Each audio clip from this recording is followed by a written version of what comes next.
Hi guys, I'm Jen Johns. Welcome back to the channel. Today I'm going to be showing you how to make a bubbling cauldron cake. Now the cauldron cake is actually bubbling up witch's brew, and then the cake itself is made out of some bright Halloween colored cake. Now some of you have been telling me that you're not getting notified when we upload a video, so all you have to do for that is make sure you're subscribed to the channel, and then right beside this subscribe button, whether you're on your phone, your tablet, or your computer, all you have to do is hit that little bell, and then you'll be notified every time we upload or we go live. And when we hit 2 million subscribers, we're going to be doing a huge giveaway, so you're going to want to be notified. Let's get started on this happy Halloween tutorial. To make the cake, we're going to be using 9-inch round cakes and 10-inch round cakes. Now I've colored them with my favorite Halloween colors. I've got orange, black, and purple, and I also have a lime green. But you can color them just orange and black or whatever you feel like doing. We're going to be using some black buttercream. I'll put a link to my chocolate buttercream in the description box. All you need to do is add black gel to the chocolate buttercream.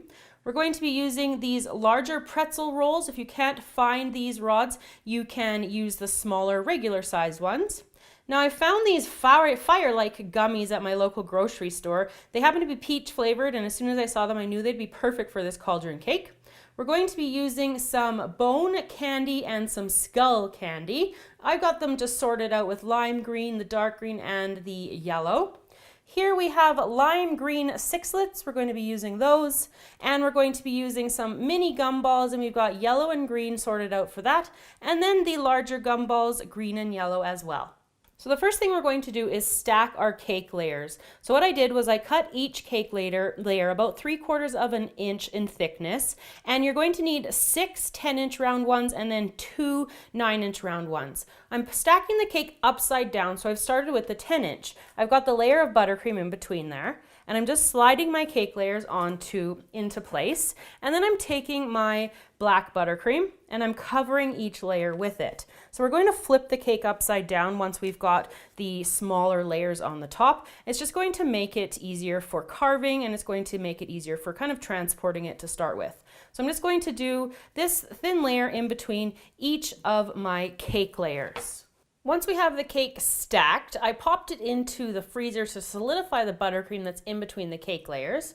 Now I'm going to take a serrated knife, and I'm just going to carve off kind of like on a tapered angle here. I want to line up this bottom 9-inch with the next 10-inch, and I'm just trying to match them up as best as I can. And I'm just going to gradually taper the cake all the way down to the top here.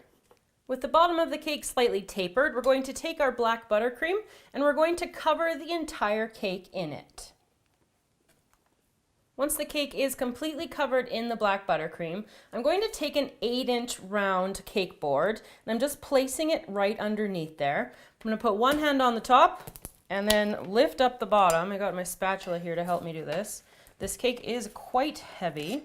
So one hand on the top, one hand on the bottom, and flip it over like that. And then just take a sharp knife and run that around the top, and then this top cake board should just pop right off. So we're going to be using a mist maker in order to make the steam that's coming out of our witch's cauldron. So what I've got here to hold the water, which is what the steam is made from, I've got a bowl, and it's about 5 inches in diameter and it's about 3 inches in depth. So I've got it placed here in the center of the cake, so I've got the proper size, because now we have to cut a hole out. I used toothpicks to mark a guide there. And then just using a sharp knife, you just want to kind of connect those dots, like connect the dot, haha. So we're going to go around like this, and then I want to go about 3 inches in depth. Once we've got the outer edge of the bowl part carved, to get it out easier, what I find is I'm just going to kind of make a cross here, and I'm going to carve down that center. Ooh, it's sliding all over the place.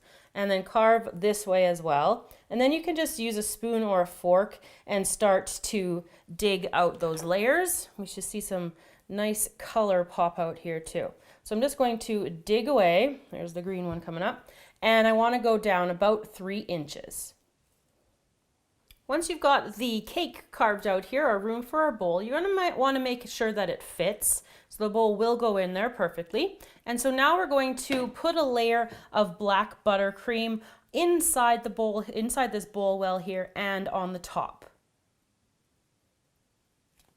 Once the buttercream is covering the cake completely, what I did was I sized up some dowels, and I'm just going to use another dowel to push them into the cake. I want to have 4 of them because I want to have a really sturdy base here for the bowl that's going to be filled with water. That's why I'm also using a plastic bowl, because I originally tried a glass bowl, but it was so much weight with the additional water that it was too much. So once you get those dowels into there, you can put in a little 4-inch round cake board there, and that's going to help distribute the weight. With the base here stabilized, I'm going to place the bowl inside and just press it down as far as you can get it. You want to make sure that it's just flush there with the rest of the cake.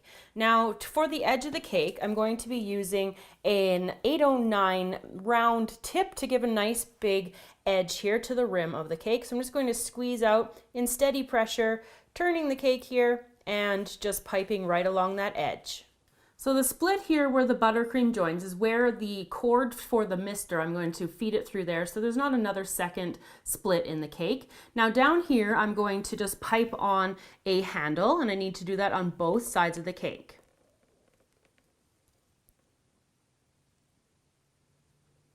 So now we're going to place the gumballs and other candies on here. We're going to be making the bubbling stew pot. Now, when we were testing the mister, what we found was that the closer to the outside, we kept the larger gumballs, and the smaller ones closer to the actual bowl. The mist seemed to develop a little bit better that way. So that's my suggestion for how to choose which way to put everything on the top here. So I'm just going to build from the larger on the outside closest to the rim, and then working my way onto the inside here. With the pretzels and the gummies all set up, I've got my cake under with a cake lifter. It is quite heavy, so I'm just going to slide my hand under one side, and my cake lifter is under the other. And then I'm just going to slide it into place on top of my little fire. So to have our cauldron cake appear to be boiling, we're going to be using a mist maker. Now the mist maker is from Amazon, and I'll put a link in the description box. It comes with the little thing here that you put into the water, and then here is a plastic spacer. Now you can put the machine in the bottom here, or you can put it on the top as well. Now what we did was we put ours in the bottom here, and then we put the skeleton head on the top. The last step is to pour water into our bowl here, and you want to make sure that you cover up the fogger, and I'm going to turn it on coming up next. So here it is, everybody, the big reveal of the bubbling cauldron cake. You can see the skull floating nice and gently right above the witch's brew. And then I also sliced into the cake so you can see the multiple colors of the Halloween cake inside. So I hope you guys enjoyed this tutorial. If you have any questions about any part of the cake, make sure you leave me a comment in the comments, and I do my best to answer them. So thanks so much for watching. Make sure you're subscribed to the channel, and I will see you guys all again next time.